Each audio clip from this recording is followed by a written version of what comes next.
mars 1979 à 16 heures. Première émission de Lorraine Cœur d'Acier.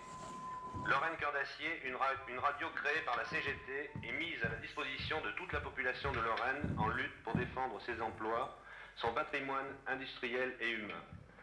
Lorraine Cœur d'Acier, une radio pour vivre, travailler, décider en Lorraine. Et on a découvert ce que ça voulait dire. Avoir la parole et parler. Eh ben, le micro, pour moi, c'est une revanche. J'ai pas honte de le dire. Oui, des menaces. Disons, si vous faites grève, vous aurez des avertissements. Si vous faites grève demain, vous serez licencié. Et puis tout au bout du tapis roulant, nous, on prend les sacs, on les gerbe... Dans le wagon. Dans le wagon, voilà, toute la journée, quoi. Un travail pénible. Ah oui. Moi, je suis lamineur à l'usine, moi, on m'a appris qu'à faire des barres. Qu'à laminer des barres, laminer des barres, laminer des barres. Mettre des mots l'un au bout de l'autre.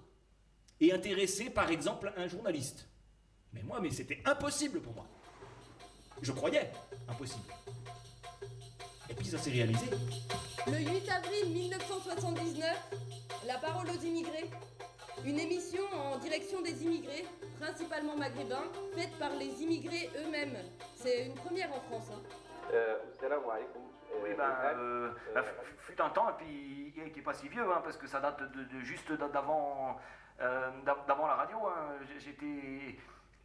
J'étais dans un bar en train de boire un verre, il y avait un Nord-Africain qui venait boire un verre à côté de moi, mais j'avais des poils qui se redressaient, quoi. C'était des gens que je n'aimais pas, et maintenant je discute avec et tout, et l'autre soir on a été dîner chez Benasser, tu m'aurais jamais fait y aller avant.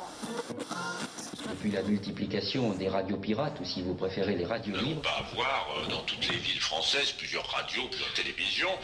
C'est impossible, ce serait d'ailleurs ruineux. Ce que je suis convaincu, c'est que les intellectuels se sont rendus compte que les travailleurs n'étaient pas non plus des bêtes à produire. Ils savaient réfléchir, les travailleurs. Ils savaient penser aussi. Et ça, c'est le résultat de la radio.